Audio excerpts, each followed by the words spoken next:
And so everyone, we welcome you. We welcome you. We welcome you to the first of many Publishing Your First Book events.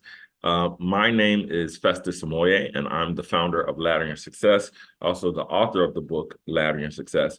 And so I get the honor and privilege today of moderating this discussion with people more esteemed than myself. I'm not trying to be self-deprecating, but I just know that the little bit I've done, they've far surpassed me. And so we get a chance to hear from some very phenomenal speakers who, again, are legends in their own right in terms of transforming individual lives and also collective lives. And so before we begin this event, what we want to do is we want to ask you who are in attendance, what is one thing that you would like to take away from today's session? So if you could just type it in the chat, and then that way our authors will be able to see what takeaway that you'll be looking to get from this. We would greatly appreciate it. So if you could just type into the chat the one thing that you hope to take away from today, okay?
Okay. Let's see what we got here. Let's see what we got. We only got 3 people so far. So creative ways to get my book in the hands of others. We got a full plan from inception to creation to release of a book. I'm hoping to get some clarity on determining the best audience or best approach. Okay, very good, very good. Any other takeaways that we're looking for today?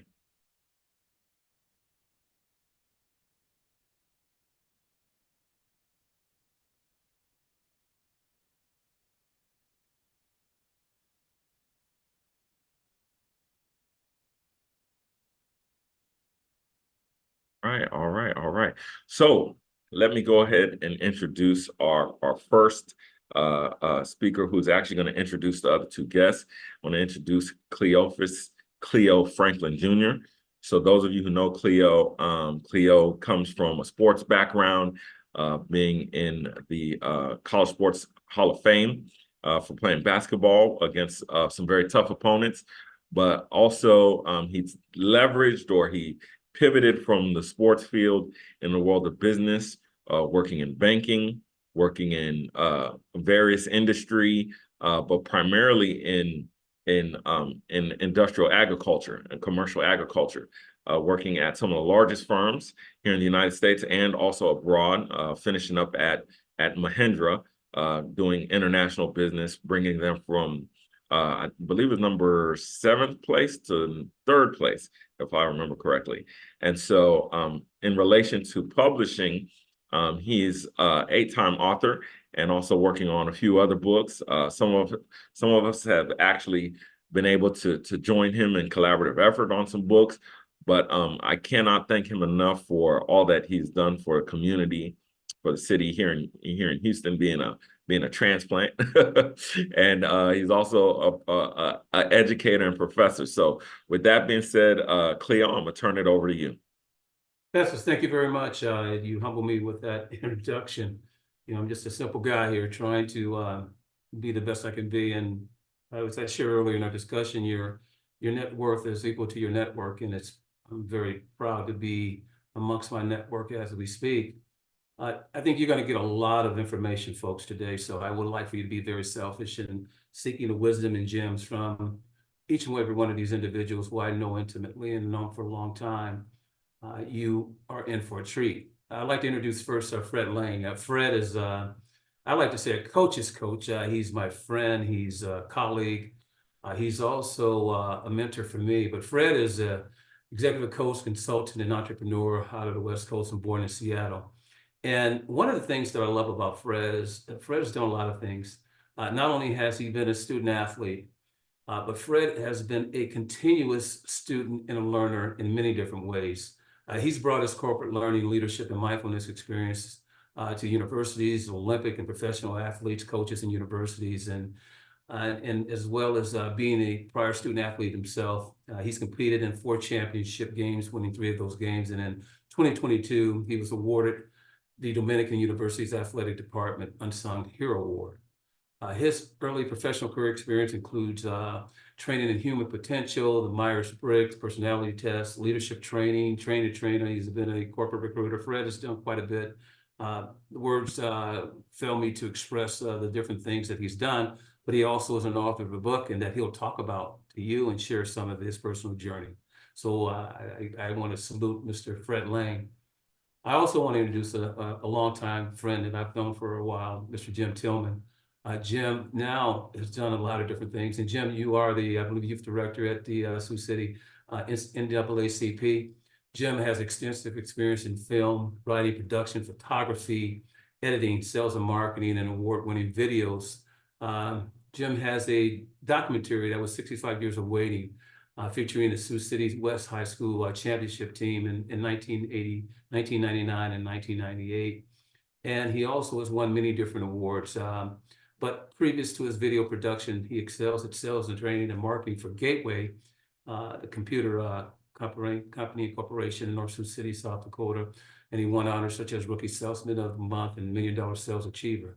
But for 17 years, Jim has led media ministry at Mount Zion Missionary Baptist Church in Sioux City. He has a couple of new books out there that are very extensive in history that really chronicles the tri-state area of South Dakota, Nebraska, and Iowa. And Jim will tell you more about a little few things that he's done, and I welcome and honor to have Jim with us. So that being said, I want to introduce those 2 gentlemen, as well as Mr. Festus Elmoye, who is a 2-time entrepreneur, of course, and the author himself, which Festus, I'm going to head it back over to you. All right, thank you, Cleo. And so I'm gonna go ahead and pivot here. No. Yeah. Let's see.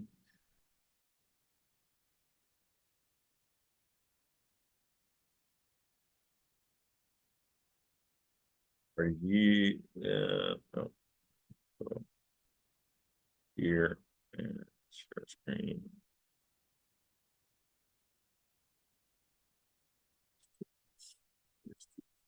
Screen, okay.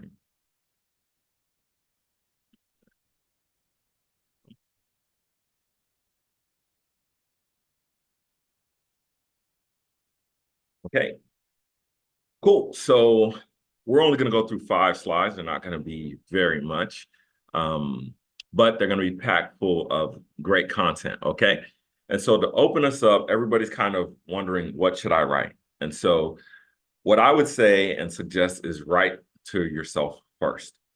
And what do I mean by that? Should, is it writing a diary?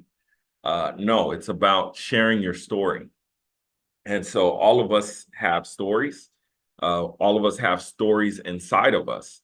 And so when you're writing to yourself first, you have to kind of make a determination of the fact of, are you first and foremost writing something you need to hear? Because believe it or not, there's other people who've gone through similar situations, circumstances, events, and experiences, and they're going to connect with you based off of that. Now you have to ask yourself the question of, are you writing maybe not a story that you need to hear or something that actually happened to you? Maybe it's a story you need to share and somebody wants to hear that story, right? There's people who will connect with the fact that again, maybe there's an idea, you think about some of the world's top authors, and they created these, kind of fantastic series of stories, from, Lord of the Rings to all of these different types of kind of series. And as they wrote those series, they kind of started out kind of with this first initial idea, this kernel of an idea, and it captivated an audience, and it continued to drive and drive and drive and drive them. But it's also taking feedback from that audience of saying, well, what's going to happen next? And again, when you're writing a story, for everybody, who, you kind of take the basics that we kind of learn in school is, you got the introduction of who the main character is. And then after you take that introduction of the main character, you now have a antagonist, somebody who's going after them, who's causing, kind of mischief in that person's life. And then, you go through to this traumatic point, and then you get a climax. And then after you get a climax, then you get a resolution, right? And so that's kind of the basis of most stories, right? So if any movie you watch or anything like that, you get that that kind of storyline. And so as you write to yourself, you have to kind of really start to think about, where am I at in the story that I'm writing, right? Maybe it's a season of your life that you're writing about, and you're saying, hey, in this season, summer of 1982, right? I wasn't alive in 82, but you just think about that certain segment of your life where you kind of think, man, this was an awesome journey, and this is how this went about. And so as you write to yourself first, you kind of start to gain traction on getting that first book out, right? And so, you could brainstorm those ideas and those concepts of again, where you began, right? In that season. So the next thing is you want to begin with the end in mind. So as you write that first story to yourself, whether it's a story you needed to hear when you were younger, whether it's a story that you want to share with other people about what you're going through right now, you want to start beginning with the end in mind, right? Is when people finish this, what is their personal call to action? What am I inviting them to do? What's the journey that I'm inviting them on, right? So each and every one of us, again, should have some sense of purpose, some sense of I want to accomplish X, I want to accomplish Y. And with that, we begin with the end in mind. And I'll kind of share a little bit now about myself and my journey, beginning with the end in mind. When I started writing the book, Laddering Your Success, I started out because I had a lot of personal hardship, and that personal hardship surrounded my parents passing away when I was younger, and trying to figure out what I was going to do regarding, college, career, life, and those different types of things. And so I was really inspired to take care of my younger siblings, as I had two younger sisters, and basically being in the world without parents, just trying to figure out, okay, what's next for us. And so in that kind of taking care of them and trying to figure that out, kind of Party of Five style, I was deeply troubled at, okay, what's next for us? What can we aspire to? What do we want to be? What do we want to do? How is our college and career lives gonna look? And so as I started on that journey, I started to kind of just document the process while I was in college. And so what I would do is any paper that they asked me to write, I'll kind of write around this idea of college and career. And any research they asked to do, I'll kind of write about a research around college and career. And so I was doing youth ministry, and one summer we had, or kind of one spring, we had about 12 students who are all going to graduate from high school around the same time. And because I was trying to deal with my own trauma and my own problems, and realizing that a lot of these kids had the same issue, struggling how to figure out what to do next in life, it led me to a conference which I called School Days. And so I started out with this little conference, and it was like, okay, well, let me just get some people to come in and talk about, what to do with their, to get to the next step in life. And then from that, I realized the problem was much, much bigger. Having the speakers come to me afterward and saying, hey, good start, but this problem is much bigger. I said, how could I solve this problem? So that's what actually led to the book. I started to culminate these papers and this research I did to create that first book. And so in closing, I'd like to talk about taking the author's journey. So you might start out with just a book in mind. You might just start out with a manuscript in mind, but that manuscript or that book can turn into a podcast, which we have the Laddering Success EduSteps podcast. It might turn into a business idea, which we have the Laddering Success education technology app. It might turn into public speaking, right? Is going around and sharing with different colleges and universities and business leaders, and it might turn into more. And so we want to invite you during this session to kind of take that lens of the author's journey and understand that it might not just be a book you're writing, but it might end up being much more than that. And so that's how I'm going to open us up. And so with that being said, I'm not going to take any questions at this point, but I'm going to turn it to one of our phenomenal speakers, Fred. And so, Fred, thank you so much. If you want to go and unmute yourself, we'll turn it over to you. Hey, one question, Festus. Look, I just want to say before we go to Fred, any questions for Festus to the group?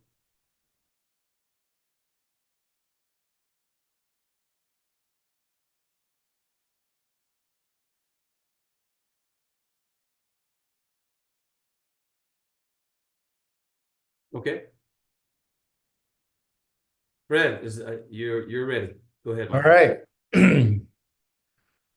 Well, I like to say that I'm an ordinary guy striving for extraordinary things. So I appreciate the introduction at the very beginning.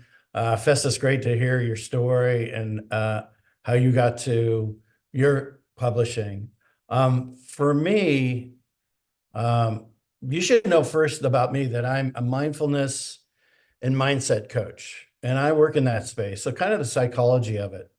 And if you're contemplating, being with, considering all of that of writing a book, got some hesitation, got some resistance, or you've got pages, any of that, any challenge as big as writing a book, it's going to take some struggle and it's going to take some pain. And if you embrace it with that and know, okay, when I'm struggling or I've got some pain going on, you're right in the middle of it. You're right in the thick of it. But writing a book isn't just, okay, I'm going to, jump off the horse and here it is. It takes time to get that going. So, I look at publishing a book, getting it all the way to publish. First, you got the writing part of it. And, I like process. So there's a writing part. And then there's a collection of people that'll help you in the revising. Let's go test it. What do they think about this chapter? What do they think about this? Find people that are in your community that know about what you're talking about and check it out. And that's the revising part. And then the third part for me is critiquing and having a good editor or two helps the book sing. In my writing, I tend to be less with a lot of feeling, and a lot of the critique that I got was, hey, put yourself into the book more. We want to know you. The first time I went through, I did a nonfiction book, a workbook, and it was all about here's the steps, but it didn't have any life to it. And so my editor went back, okay, go back and write. You need to put stories about you. You need to put incidents in this. People need to be able to relate to you. And so, it's kind of like, you're undressing a little bit in front of everybody about your life. You got to do that. That's just part of it. And I'm speaking directly to nonfiction. For me, in that editing phase, that took way longer than I thought it was going to take. Once I got the critique, got that all together, I kind of figured, all right, this thing's ready to go. 6 months later, it was ready to go. But that's great work to be done. And then the last thing is pitching your book. And I think the thing I thought once I self-published and got the word out to some friends that it would just take off. And that wasn't my experience. I had to go out and, reach out to different people I knew, different communities, do different events to get my book out. And once you start seeing your book around, that's the biggest reward. All the way through the writing, the revising, the critiquing, there's pain and struggle. And then all of a sudden you'll get something and get some positive feedback while you're in that. And you're like, oh, this, it's worth it, right? But what started it for me, my book, The Athlete's Mindfulness and Mindset, was I was about 3 years into it and kind of did the numbers to myself. And I'm not a young man. And I figured, wow, if I keep at the pace I'm keeping at, maybe I'll reach 1,000 to 2,000 students just in the programs that I was supporting, and maybe 100 more executives. And it just didn't seem like enough. It's like, wait, how do I do something to reach more? And so the answer was put together this workbook. So for the next 3 years in my classrooms and out on the field with athletes, I kept writing and kept writing. And I had different sections and I would hone them down. But my writing process took about 7 years in collection. And then this thing happened. I had back surgery and I was laying in bed for about 6 months and I went, okay, let's write the book. I got to do something. I'm going to go stir crazy here. So I took it on then. And I thought 6 months would be about the right time to get it from start to finish. Well, it was actually about 1 year and a month, start to finish, to get it done. Important for me, and we all have busy lives, was being able to find time to write. And for me, it took putting me on my back. But I know other people that have different personalities that like structure and work well with structure. And if that's the way you are, make sure you just set up buckets of time for yourself to do it. I like what I got from a Navy SEAL guy. And I've used this example a bunch of times. And when I asked him, how did he get through his hell week? How did he get through that first week of, half of them wash out or more? And they say, if you get to Wednesday, you've made it. And he said, I just thought about 10 feet in front of me. So when I started writing the book, that's all I was like, okay, I've got this piece done. And I go, okay, what's my next 10 feet? All right, what's my next 10 feet? What's my next 10 feet? When I was writing the book, I also went out and I Googled writing a book. And Wikipedia had this artist rendering of how to write a book. And I think it was like 45 or 50 slides. And I immediately went into overwhelm. That is just way too much. It's just writing a book. First thing you got to do is just start writing, right? 10 feet in front of you. What's the next 10 feet? The other challenge I had in writing was, I'm in a psychological mindset world, a lot of scientific journals and so on. And, how do I take that and make it applicable? So in each of my workshops over the 7 years, I was taking, the gems, but, I'm reading scientific applied, sports psychology and things. And, it's up here as far as, way up here above me, but I was still able to get the nuggets from it. And so then I took those nuggets and made them available to my audience in my language. But I would say the thing I probably would do different is I actually think I could write or have written the workbook a little bit higher. I'm surprised about how bright our audience is. And I think I didn't dumb it down, but I didn't put as much of the scientific in it that I might have. And if I was going to rewrite this thing, I probably would have put more in there, a little more of the scientific. People like that. It helps validate some of what you're writing about. But my audience could definitely absorb it. And I was concerned about that, which I don't think I needed to be.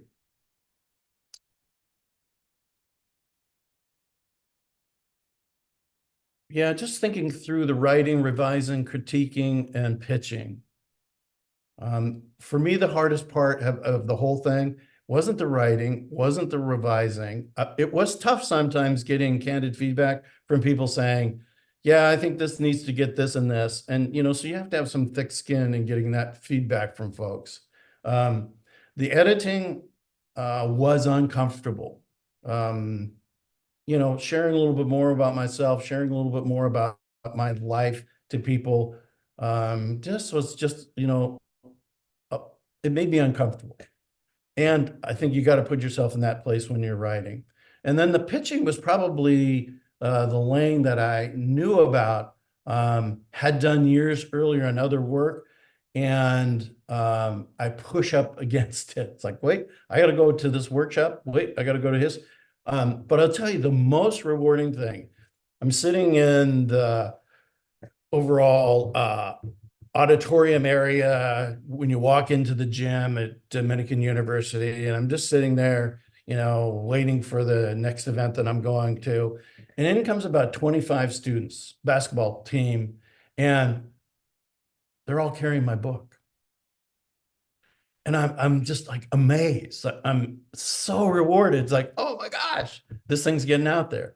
And I think that is the reward at the end of writing.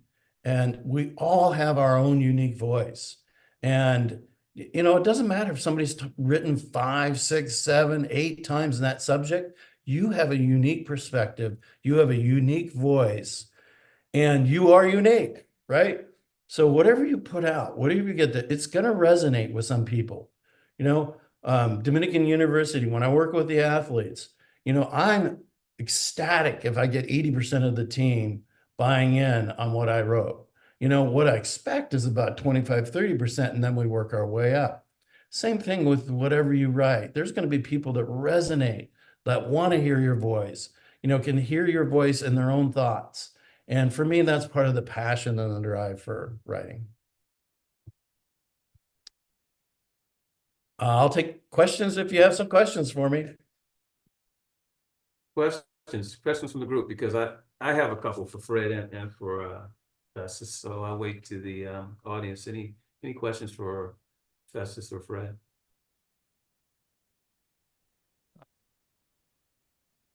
I have a question. Please, Lacey. And Fred, I think you touched on this some. How do you handle trepidation, if you ever had any trepidation?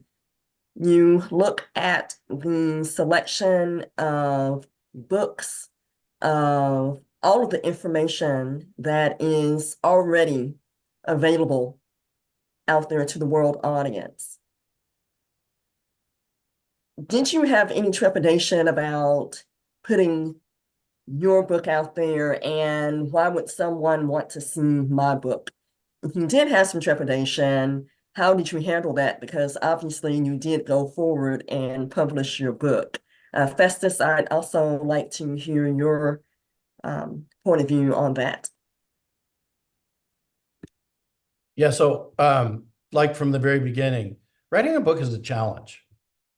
And so there's going to be some struggle, and there's going to be some pain in writing it. And what comes with that is resistance and hesitation. So that trepidation that you talk about, you have a unique voice as an author, and you've distilled the information that you have out there in a unique way.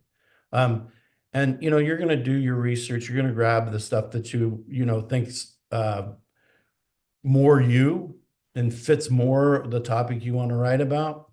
But once you've done that research, then put it in your voice.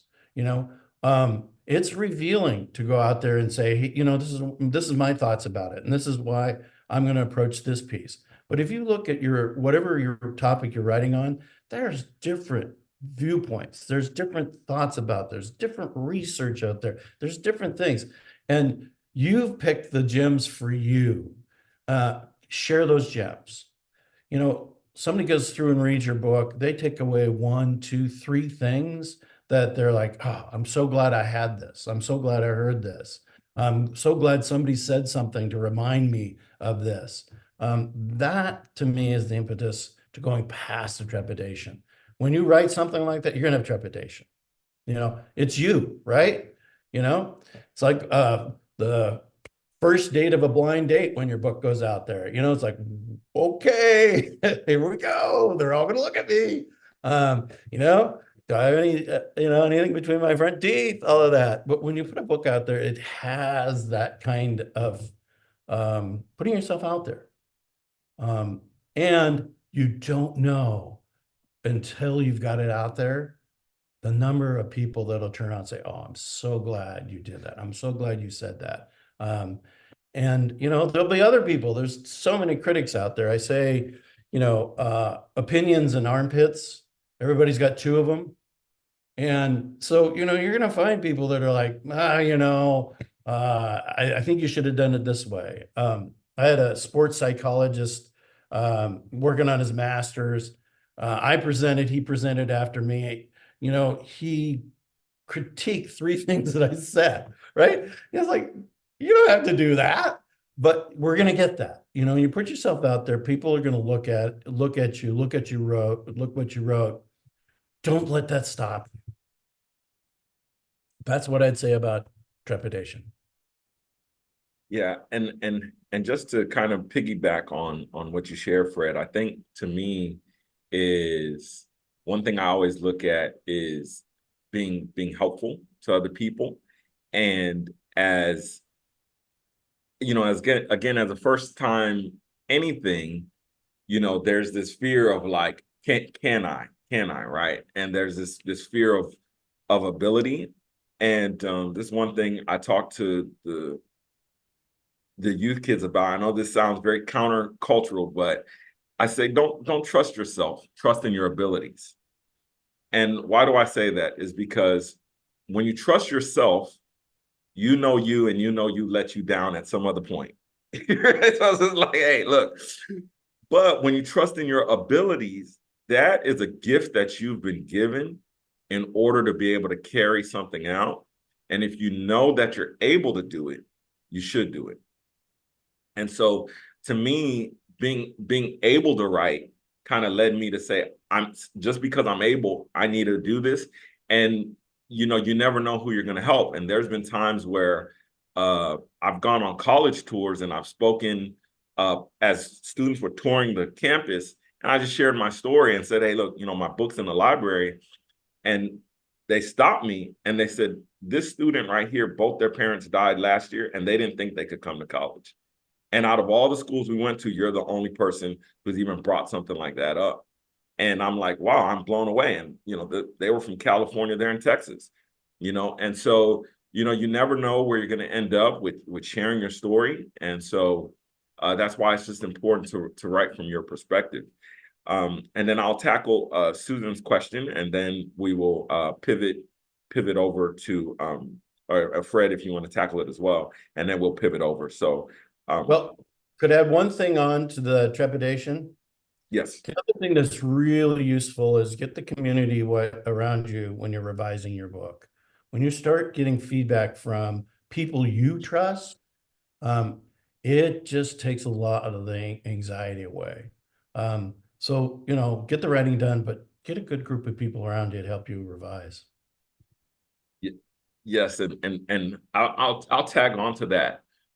Okay, because now you have this thing of the big house publishers, and now that all this stuff is going on, it's like, why should I self-publish? And sometimes you have these more local community publishers, and you really have to ask yourself, like, okay, why am I doing what? If you go to one of those big publishers, usually they're asking people to publish who have a brand already.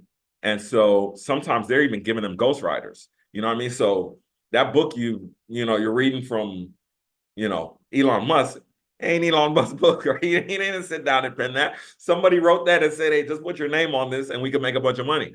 So we'll give you the advance on that. So, you got to take that into account. But let me talk a little bit to Susan's point about how publishers kind of get what they're doing done. what they really do is they will get that original manuscript and they will send it out to key people in that field. And I think Fred already kind of talked about this.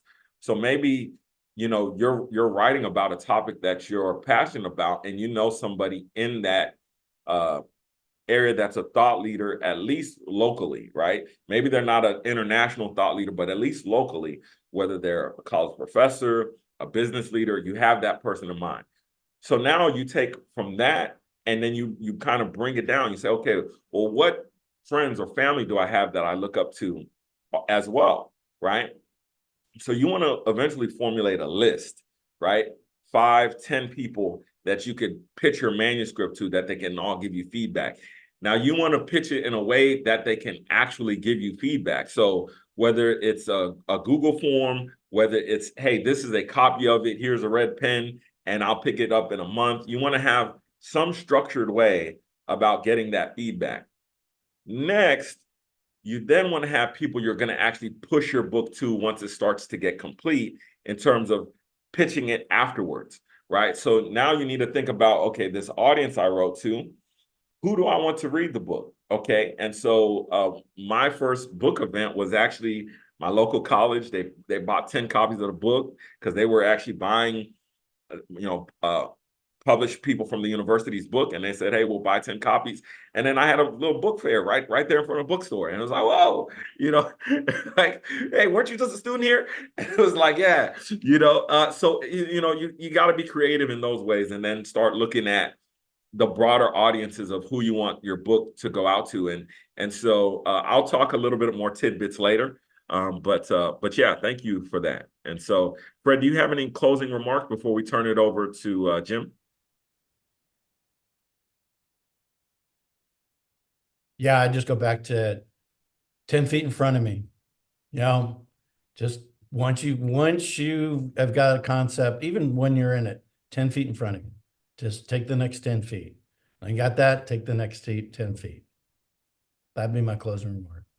If I could add, I just wanted to say, one of the things that Jim and Festus as well, and of course, Jim is going to get into his books and what he's done wonderfully in of course, the tri-state area, South Dakota, Nebraska, and Iowa, and the things that he writes about, his genre is pervasive. It expands beyond those borders. But specifically for you, Fred, and Fred's book, as I have it here, I have everyone's book, of course, The Athlete's Mindfulness and Mindset is something that you said, and I want to just ask you a question, Fred.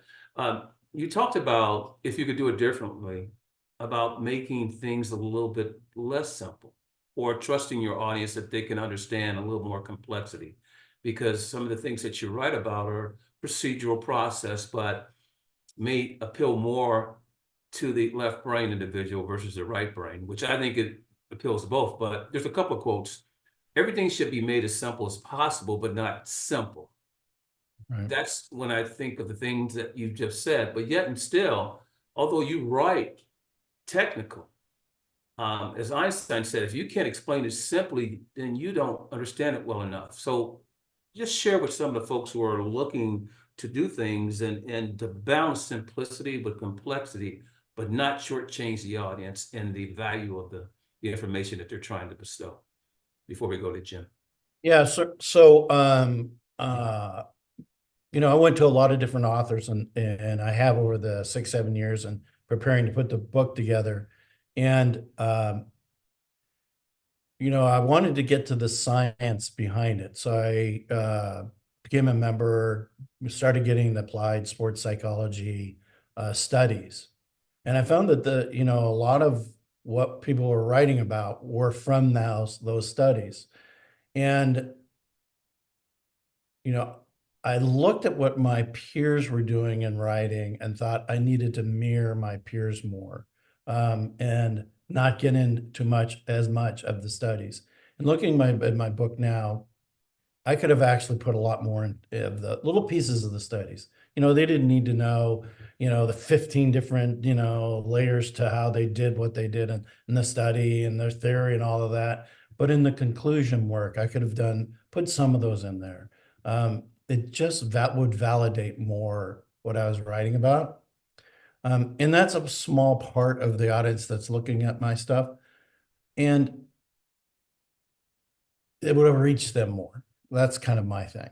And the other thing is just my own experience. If I looked at my own experience, I'm reading these applied sports psychology, 30-page, 40-page studies that are being done, the theory, the science, and all of that, and reference to other science and other studies. I didn't care all about that. I read through it, but I didn't have to have the PhD to understand it. I could get to the conclusion. I could pull away the marks that were important to me. And so my audience has got that same kind of capacity. And that's what I'd say is we're really pretty smart human beings. Thank you for that, Fred. And so next up, we are welcoming to the stage Jim Tillman. And Jim, if you want to go ahead and open up and begin sharing.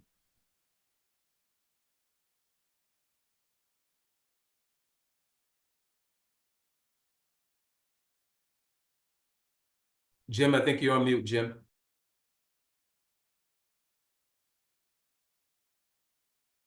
There we are. Okay. Sorry about that. I am honored to be on this telecast today, I'll say. And I say telecast because my journey started in video. Okay, it didn't start writing a book. It started in 1981 doing a wedding of all things for $50. And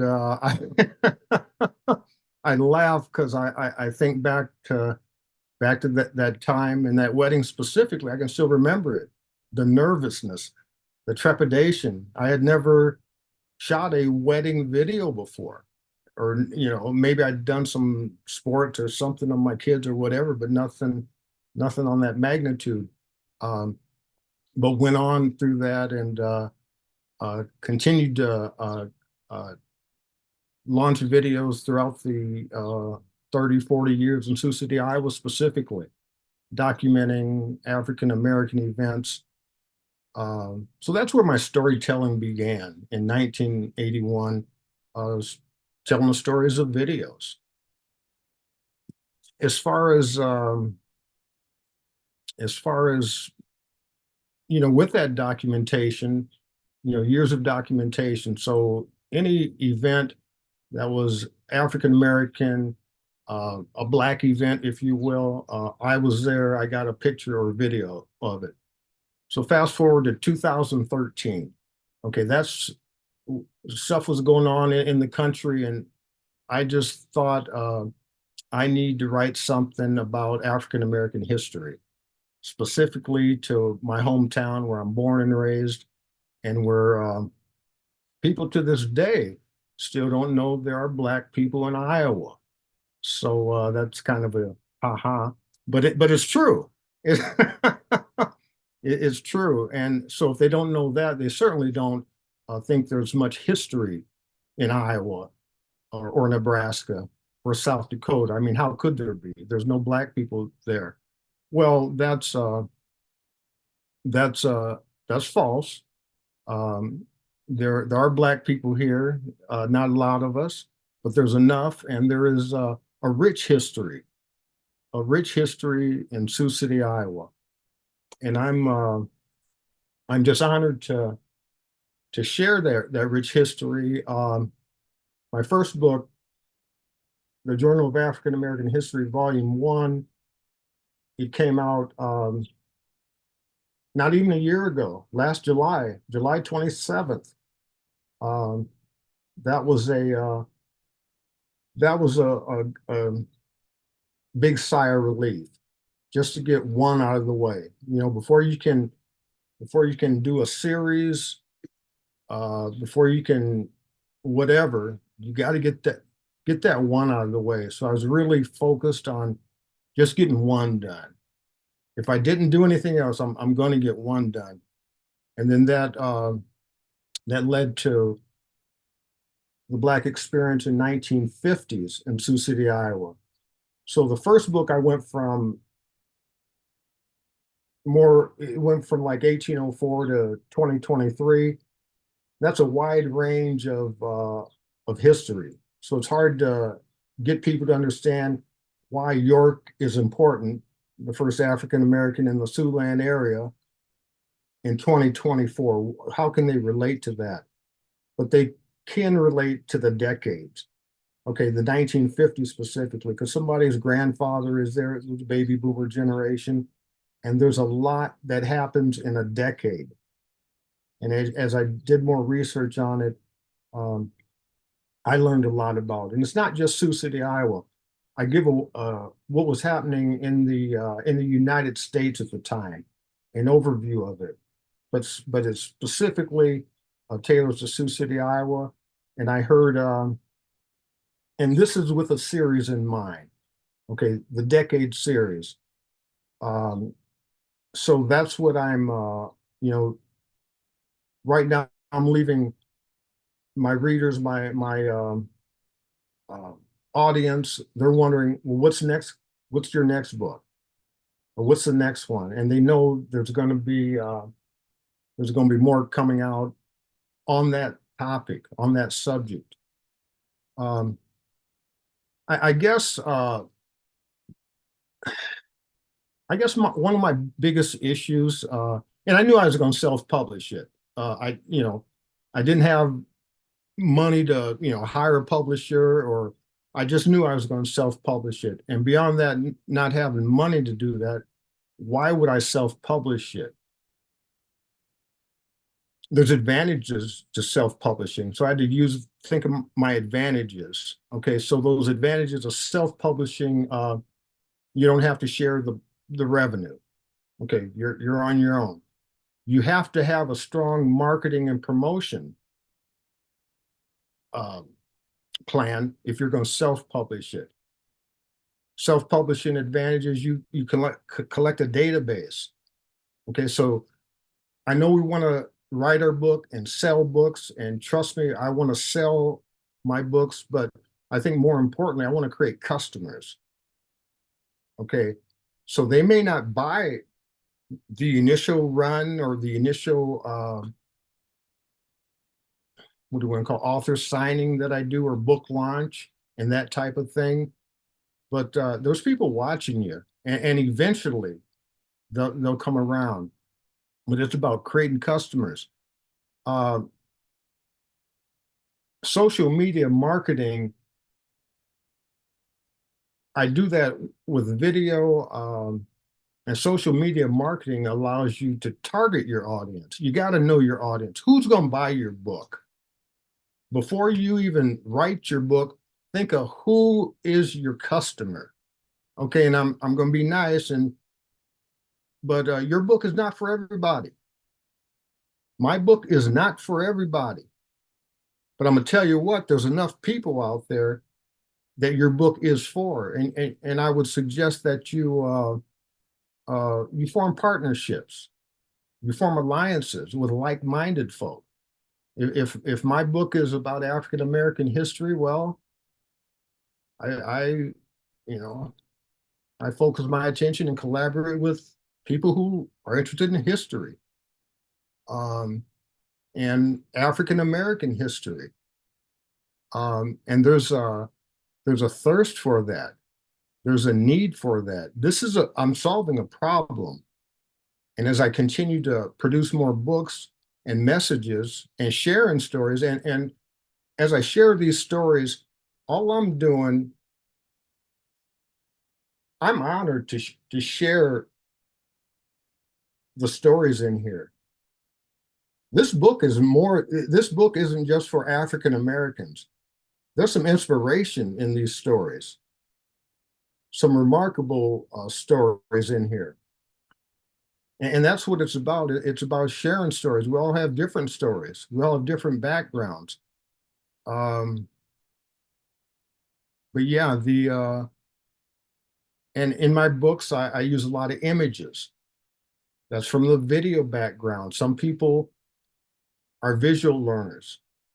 Some, I don't know if so images are very important. and people can connect with those images.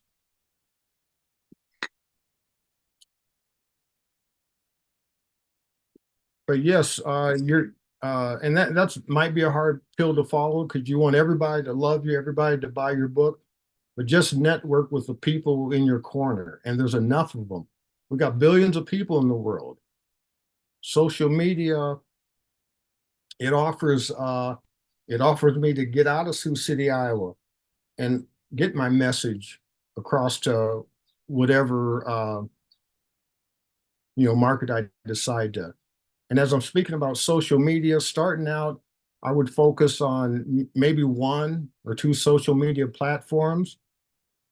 Because starting off, I tried to learn them all. And it was too much. I was spending my time on social media, and then I see something I was interested in, I'm on social media, and I'm like, wait a minute, this isn't going to work. This isn't going to work, but it was. So I had to stick to Facebook, and I'm on LinkedIn, and because of my video background, I'm certainly on YouTube, and those are my 3 right now. I'm willing to learn and open up. I realize there's other avenues. When I see stories about authors making, selling 1 million books on TikTok, don't you think that gets my attention? Or on Snapchat of all things, or or whatever.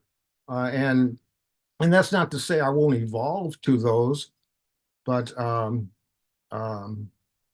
yeah, those are just some of the things that I've experienced. And I'm driven by the unknown stories.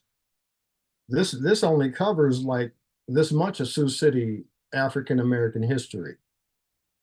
It's about 80 pages long, and there'll be a few more on those coming out. And another thing, let me say one other thing. Sioux City has a unique geographical area in the state of Iowa. Okay, so it's hard to. A lot of times the state of Iowa forgets about us, that we're here in Sioux City, because we're tri-state. We're Sioux City, Iowa, South Sioux City, Nebraska, and then South Dakota, Dakota Dunes, South Dakota, Jefferson, South Dakota. So we're tri-state. So that even makes it more unique. We share our history. We have our own history, but we share the history with our, as we call our sister city across the river in South Sioux City, Nebraska. And a lot of Sioux City history stories originated in South Sioux City, Nebraska.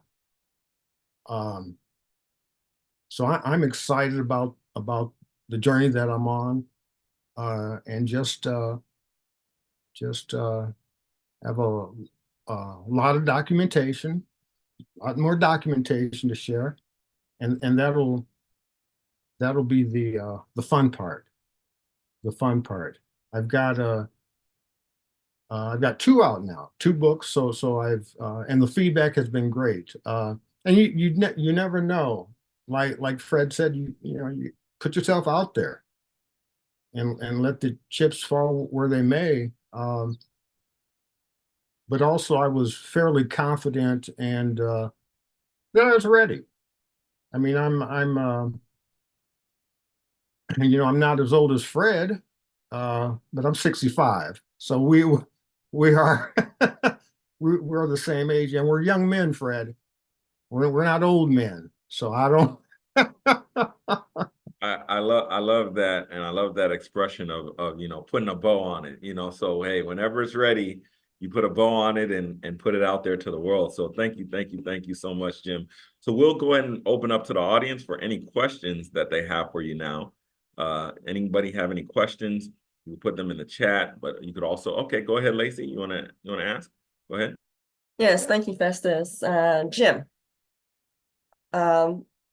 full disclosure, I am familiar with Jim's background and his journey to publishing. He's a good friend of mine. I was wondering if you could speak to how did you determine you had a viable product? Obviously, you knew what your interests were, and you were very excited about learning about African American history in an area where you knew that there just wasn't much information on it. But how did you determine that you had a viable product that you could put out? Or was it just simply, this is something I'm interested in and I'm just going to share it? Thank you, Lacey. It was definitely interested in, but it really stemmed from the lack of information that I knew about Sioux City African American history from a personal standpoint.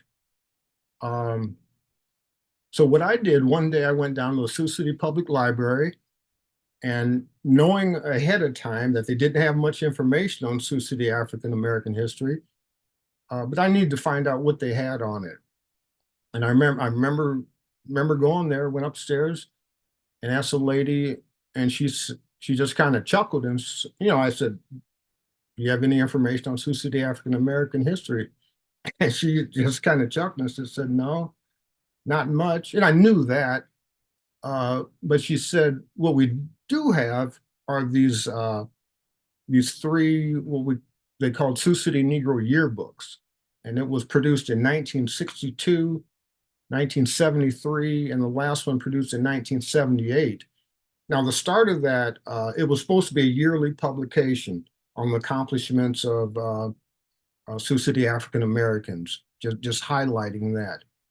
So from that, that gave me the jump start that I needed. Okay, I can build on this. And then I saw how it was produced, and I knew at that time, well, I knew when I looked at it, I said, well, I can make something like this, because it wasn't, and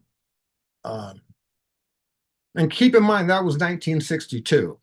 So the graphics aren't what they are today. And so just remember that in 1973 and also in 1978.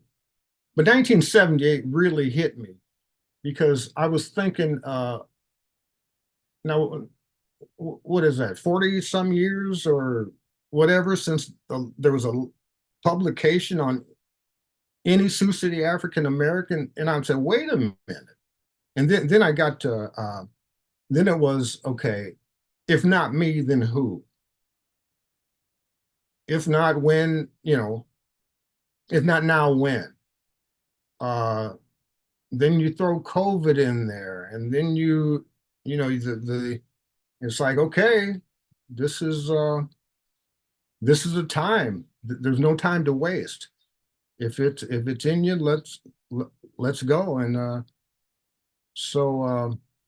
but yeah, the having that documentation from the library and those Sioux City Negro yearbooks gave me the impetus and the will to carry on. And then before I even started the first book, well, actually, before I started a Facebook group called Sioux City Black History Mini Docs. And before I launched that and knew I was going to do a book, I talked with, just want to, in your mind you're going to do a book, but you just want to talk to some humans about it also, some key humans in Sioux City, Iowa, and they're legends in the Black community in the community period. Mr. George Boykin and Richard Hayes. And when I got when I saw the emotional response that they gave me, I'm not saying, it wasn't just a yes, it was an emotional response. I said, okay, that's when I knew it didn't matter if it was just me, George Boykin, and Richard Hayes that believed in it. We're going with it. Yeah, and it's opened up and I do research every day. I still continue to research. It's out there, and I find gold nuggets every day about Sioux City African American history, and where I learn them from are the families. Now I've got families via social media, via Facebook, that want to contact me. Well, this happened. This is my uncle. My uncle did, and that's where the history comes from. I don't know that history unless the customers share it with me, and I always seek more additional information, and they want their people to be represented in it as they should. Thank you for that, Jim. Are there any other questions? And thank you for the question, Lacey. Are there any other questions for Jim before we pass it to Cleo to wrap us up? If I could add, any questions for any other speakers beyond Jim? You've heard from Fred as well as from Festus. And by the way, Festus, this is being recorded, correct? And therefore, we probably could provide a link for everyone that has Correct. attended. But we may go a little bit over, but those who came in a little bit later, one of the questions that Festus asked to put in the chat, is there anything specifically that you're looking to receive out of this workshop webinar? If there is, if you didn't get a chance, please put it in the chat. But any questions for the authors that you've heard from?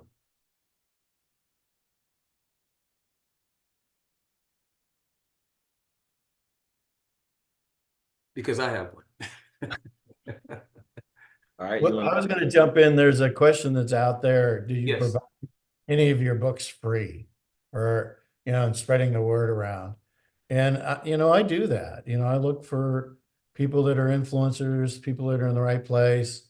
So yeah, I'm not, I think it's part of my marketing to give away the book in different places. So yes. Yeah. And yes, I do also. Key people that need to see your book, and absolutely. Not a lot of times, but part of the marketing. Absolutely. And I think a good point on that too is giving away a free chapter. So some people do an ebook version where it at least covers, the topics or the kind of overview of the book, a little bit of a summary, and then that first chapter to kind of get that audience. And you could do it in digital so that it's not as expensive. Yeah. That's right. So we have another comment come in. We'll read the comment and then pass it over to you, Cleo. So Fred's writing sounds like it was technical and possibly sections that were personal after editing. Were these different sections, or was there personal and non-technical information combined? So I guess that's a question for you, Fred. How did you combine that information? Yeah. My editor asked me to combine it. It was, I was talking about something, and what was the personal experience with regard to it? So, there's different phases for a mindfulness and mindset for an athlete. And I would give them the work to be done. And I'd give them some of the references and the information about it, but there wasn't a lot of me in it. So the second time through, third time through, we're putting in stories that were my experiences.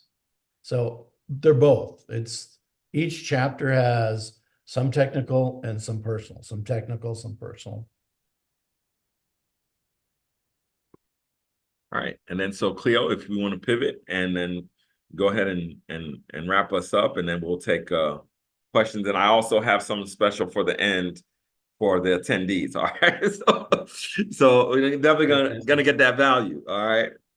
Fantastic, guys. This is good to hear the different aspects and journeys, but perspectives from people that have written in different genres. Fred, Festus, Jim, myself, and it's not a one-size-fits-all approach. Before I start, I want to say, when it comes to one of the questions that was asked in the in the chat, it was about some creative ways to get your book out there or to begin, I would say, building upon writing a book. And some of the things that I want to share that has worked for me is to go out and publish a chapter or two in social media.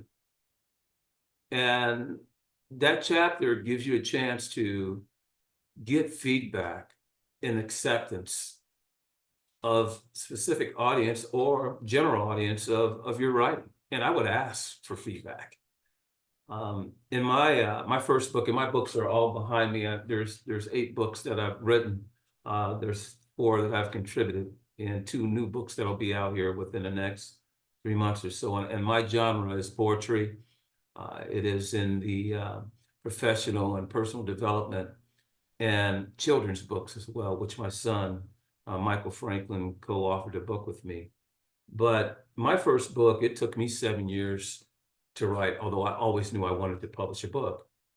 And how I wrote that book or validated that book was I put out 6 chapters over 5 years in LinkedIn and other publications to really kind of test the concept of that book. And it was invaluable for me. Gave me a lot of feedback. And so I do like to break things up. So they say, how do you eat an elephant? I'd say 1 bite at a time. And that's my approach. I do like to test.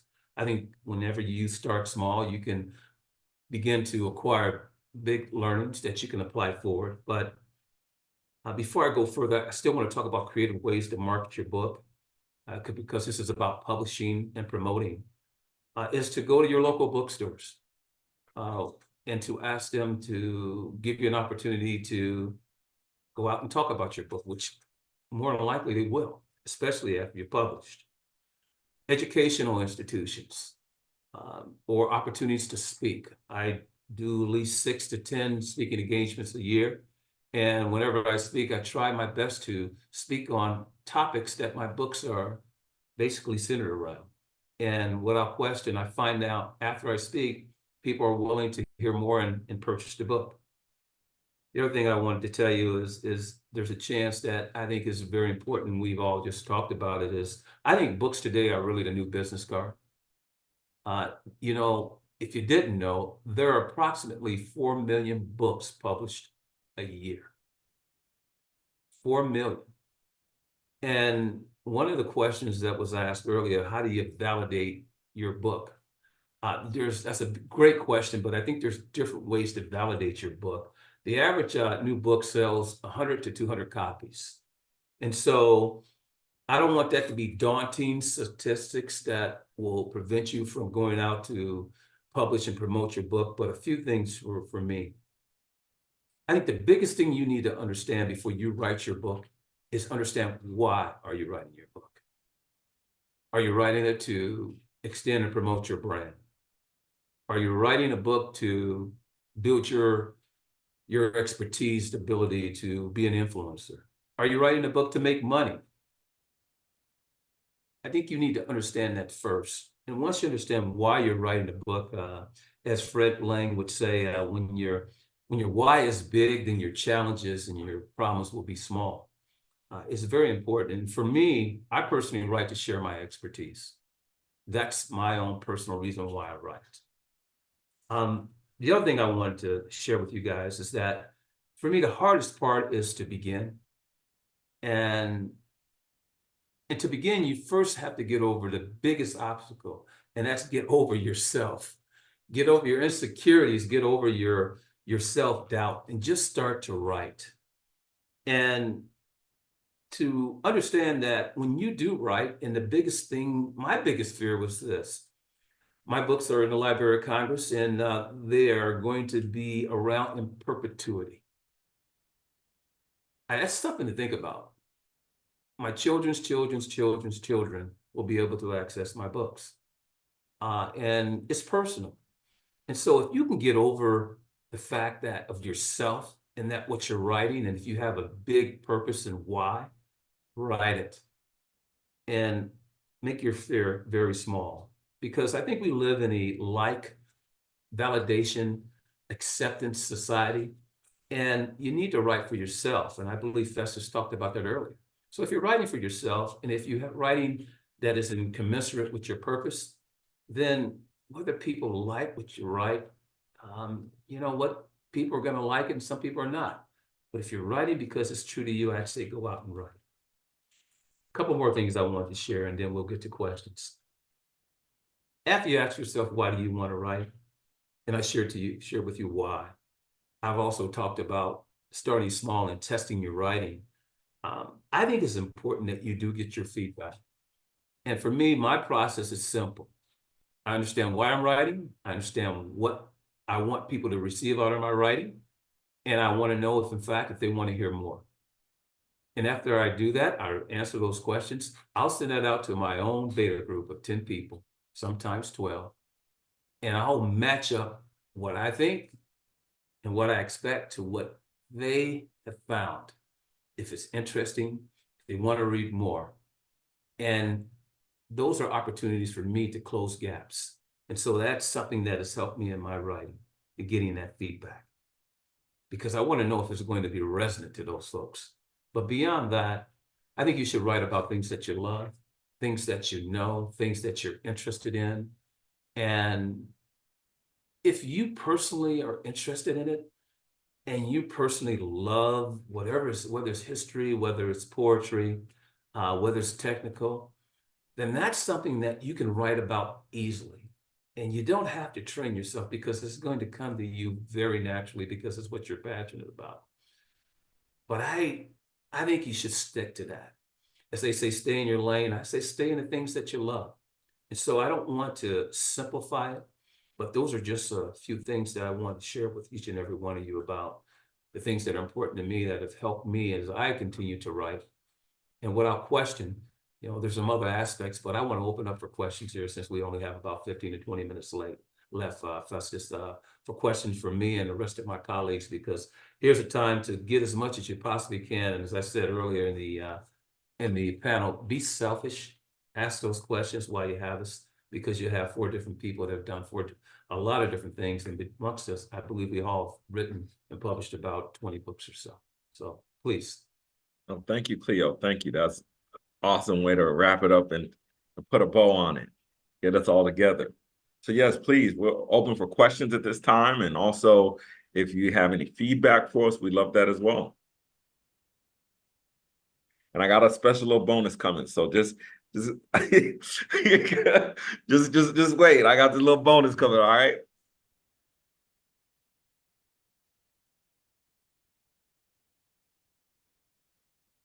Yes, thank you all, everyone. This was really, really insightful and really helpful.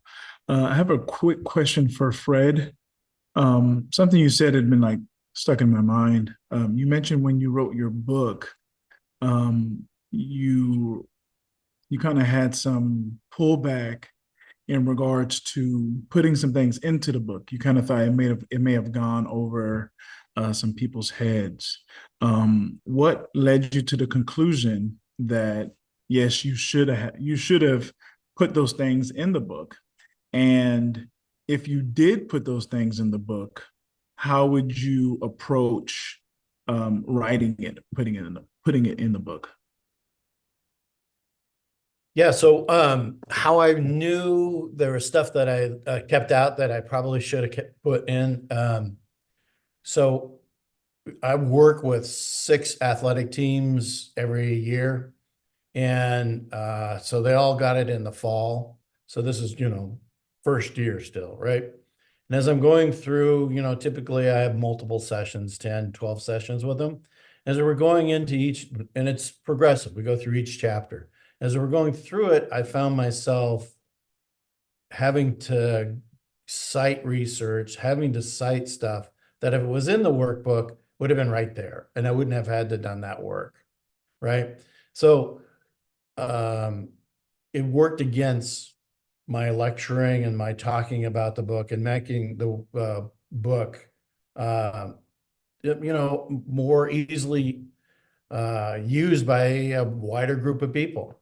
There's guys in there and gals that they wanted the back and they wanted the research behind it. Just citing guy's name wasn't enough. And I cite my stuff, but they like, what was the study? Who was the study? Oh, is it Florida State? And they did and how many people, they wanted that information. So I probably, if I was going to rewrite it, I would have put a chapter or a paragraph, maybe a little bit more in each chapter, just validating the research behind what I was talking about. Thank you. Okay, the floor is open. Questions? At 12:20, I'm gonna drop this dime. All right. So we're gonna take one more question before 12:20.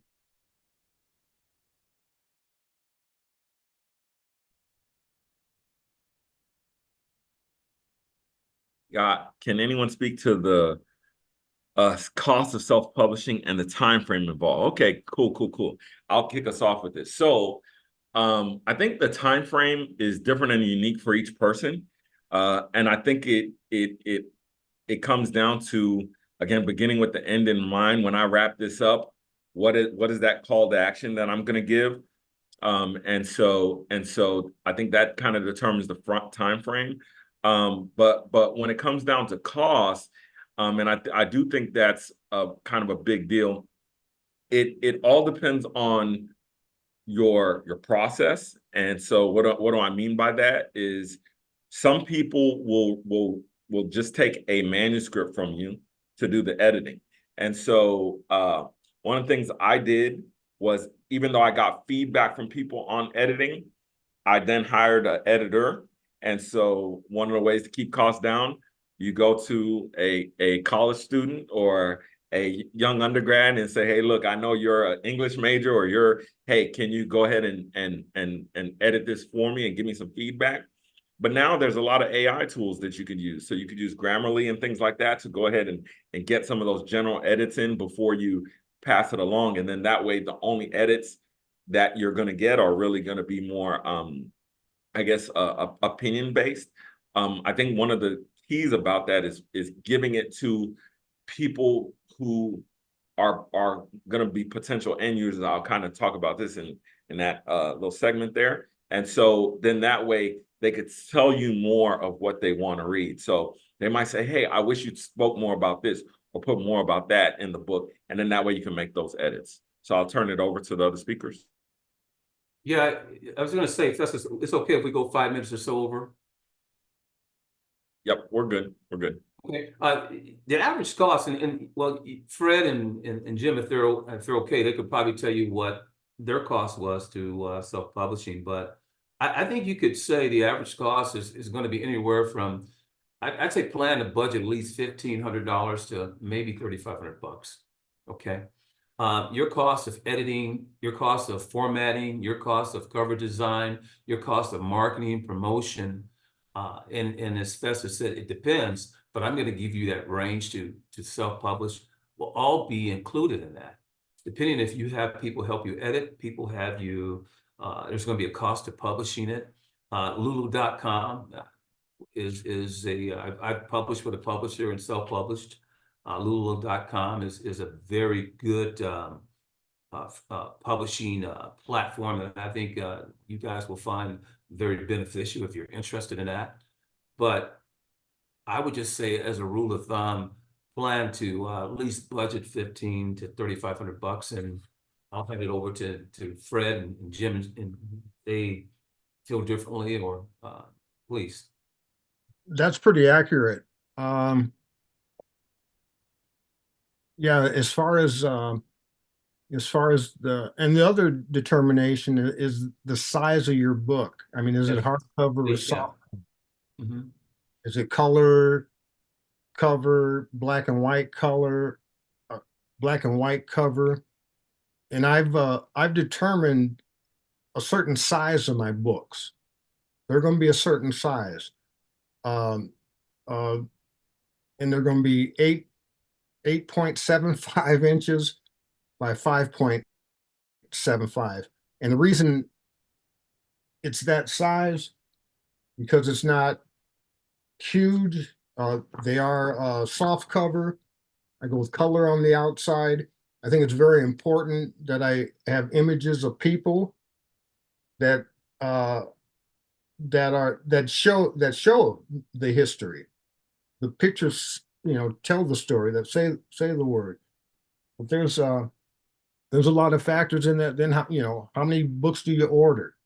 Do you order 1,000? Do you order 20,000? No, I would, starting off, I would do just-in-time inventory.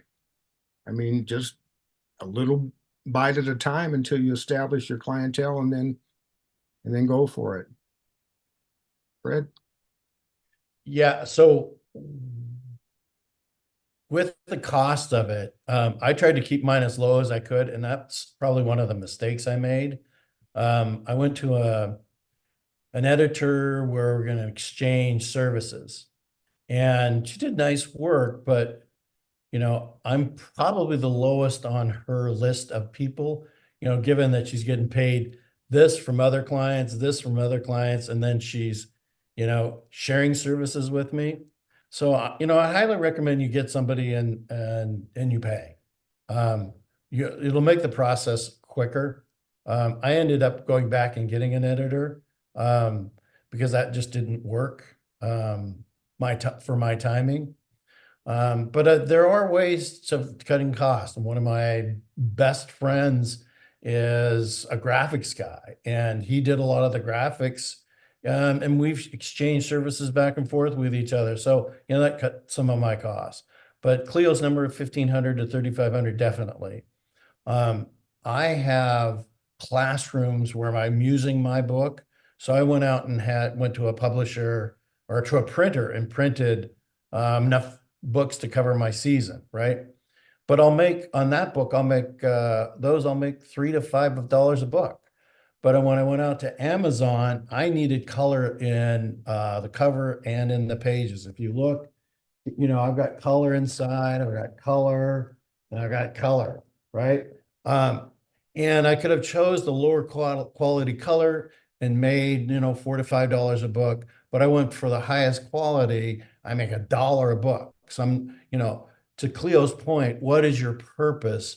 This wasn't a revenue stream for me. It was more, I want to get this book out here. Yeah, and if I sell a lot of books, great, but that wasn't my desire, was to make a whole bunch of money off of my books. So I think you have to go with that in mind, and that can steer then, what you're spending on producing your book. Thank you. And so I think this brings us to the sweet spot where the sauce comes in, okay? Because I know after this it's gonna be like, man, here's gonna be a bunch of questions. So, all right, I hope you brought your notes. You take your notes. So we'll do a quick overview, okay?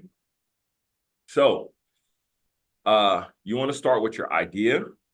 You get your manuscript, and then you do your beta or your proof, right? So this is where you get it together, you give it to people, they start to give you feedback, whether that's, hey, you should write this book, hey, that manuscript is good, hey, and it could be, the manuscript could start out as a summary, right? Just a summary of your ideas. And then you want to do your first edit, okay? So after you get your first edit, you took all that feedback, you get that first edit together. And so this is where you probably want to drop it to that proofreading list. And you want to get as strong as a critique as possible, because then you get the best possible outcome of the book. So a lot of times we're afraid of the feedback because we say, if I get the feedback, then I'm not going to write the book. But actually, you want to get the strongest critique possible, the best people who you can say, now fix this. And then that way you get the best possible book out there. So then you want to go back and now you start doing your illustrations. Why? Because once it's edited and once you get all that good feedback in there and that good proofreading feedback, now those illustrations are going to be able to tell that story really well, right? Instead of trying to add those illustrations early. Okay, after you do that, you're going to have, again, a little bit of tweaking, and this is what they call typesetting. And so that typesetting, you're going to get your final proof, okay? And so there are different ways about going about doing that. We're about to get into a little bit. And then you want to deliver to an early adopter list, right? That early adopter list, they're going to read and they're going to champion. They're going to take that idea and they're going to get out there and say, hey, man, this is great. Man, I just read this. Let me pass it to somebody else. Hey, they're going to be that person who says, man, I hate to do this to you, but can I get another copy? Because I gave that copy to somebody else already, right? So they're going to be that kind of person. And they're going to, again, be willing to make that purchase as well. You're going to say, hey, I wanted to give you this. They're going to say, no, I'm not going to take it from you. Here's $20 for it. Or they're going to want to pay for it as well. And then you want to actually publish your book. And we're going to talk about Lulu and take a little dive there and then get it to that early market. So whoever's actually going to make that purchase. And so we're going to swap here and talk about different self-publishers. Okay, this is gonna go fast because it's juicy. I know it's juicy. So there's a bunch of different self-publishers out there. I preference Lulu, and I'm gonna show you why in a second, but there's a bunch of different self-publishers out there. And so you could just, again, look through this list. Google's our friend, right? Unless they're still in your information and selling it to China. Excuse my jokes. I joke awful lot. So then you want to go Lulu and you want to look at your self-publishing, right? Whoever you end up deciding to self-publish with, okay? So I'm going to give you guys a little view of my back end. And so the thing about self-publishing, you want to get this beauty here, it's your ISBN number, okay? And so once you get that ISBN number, that's actually how your book actually gets distributed out into the masses, right? And so to Jim's point, when you're putting your book together, they're going to ask you certain questions. How many pages do you want? Do you want hardcover? Do you want soft cover? How big of a book do you want? Do you want it in color? Do you want it black and white? And all those things. And they're going to start adding up what the cost of that book is actually going to be. Right now, the great part about this, you could run it through Lulu. I know I'm giving away way too much sauce, but thank you for coming, right? But you can run it through Lulu and it'll tell you exactly what that book's going to end up costing you, right? And the other great part about that is now you could do different versions, okay? Because you could say, hey, version 1, version 2. And so then after you get that ISBN number, they give you a little image that you could actually attach where you could do the illustrations. I know that I'm giving away so much sauce. And here, how you get the illustrations, 99 designs. So you could come over here, you can find a designer. Designer's going to give you a price. It's similar to Fiverr. It's similar to those other different marketplaces, but you get a good designer here to get book cover and also to do your internal template, which is your typesetting, right?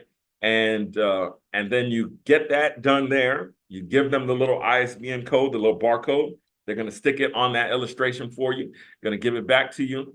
And then you're going to come here and you're going to actually create your project. I'm not going to show you that because that'll take too much time. But the great part about it, once you're self-published, it's going to tell you once you hit the distribution button, it's going to send it out into the world. Now, I think it's CreateSpace. Amazon bought CreateSpace because everybody knows Amazon started off book marketplace and then they turned into CreateSpace, which basically Amazon's the largest publisher in the world. And then it's going to tell you, when a person ordered a book, did you order it? No, it's going to give you the price and give you feedback on how much you're getting from that book. But then you could also order here and they have special discounted pricing for you as a publisher. So, yeah, wrap that up. Hey, Festus, I think you're wrapped. That's great. Lulu.com is very intuitive. It walks you through step by step. There's no cost to it. Of course, there's cost to publish your book, but it is a self-publishing platform, and I recommend it. And I thank you, Festus, for introducing me to Lulu.com. Yeah, definitely. Yeah, and thank you all so much. And listen, I know that because we only have about 3 minutes left, as coaches, as business coaches, as executive coaches, there are services offered by our esteemed panel. And so we want to make sure that you guys have their contact information. So whether it's you need help writing and you want somebody to walk you through step by step and, maybe do exchange of service or charge a small fee or whatnot, you could get with them individually. And also just a reminder, you could help us out by signing up to our YouTube at ladderingyoursuccess.com. Once this video is edited, it will be available there on ladderingyoursuccess.com. This group will get early access, okay? So you'll get a unlisted link, and then we'll make it available to the general public after a while. So let's start with Fred. If you want to give your contact information out and how people can get in touch with you. Yeah, so 2 places, just general information. My website is deliberate-performance.com. My email is fred@deliberate-performance.com. I'm on LinkedIn as well. And there's information up on my website if you want more. And there's also contact information up on my website. So that's the best way to reach me. Okay, thank you, Fred. Can you put that information in the chat for everybody? Appreciate Yep, it. will do. Yep. Okay, Jim. The best way to reach me is email jvideoman@gmail.com, or you can go to my website, www.jimscbooks.com. jimscbooks.com.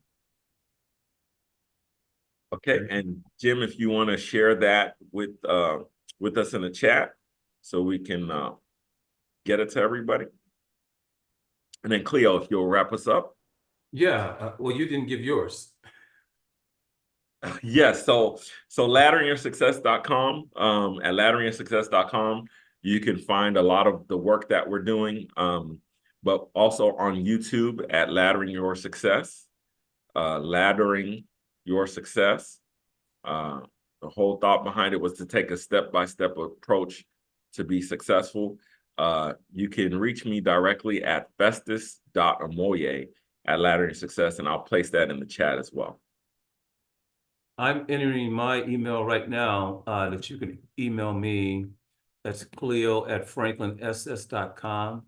That's Cleo@Franklin, S as in Sam, S as in Sam.com. I also, you can reach me at coffeewithcleo.com, where my other 2 websites are linked.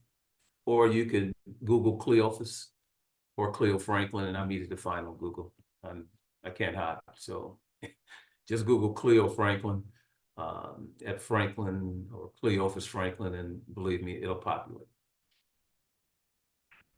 But Cleo@Franklin, S as in Sam, S as in Sam.com. It is in the chat as we speak right now, my email address. Yes. So any last questions, Festus? I think this has been a fantastic. I appreciate everybody joining us. And yeah, go ahead, Festus. Absolutely. We thank you all so much for joining us. Again, we're going to make a copy of this available on the YouTube channel. Again, we'll be private, but until we open it to the general public. But I'm going to make sure that you all have the YouTube link here, and then from there we'll make it public. So with that being said, we can't thank you guys enough for your attendance. Every time we do one of these events, there's a little bit of trepidation. We say, hey, look, but we want to make sure that we're giving people what they need and what they want. You know what I mean? You got to give them what they need and what they want. And so with that, we're going to close out. So thank you so much. I'll give a brief minute so that you guys can copy that information from the chat, and then we'll close out.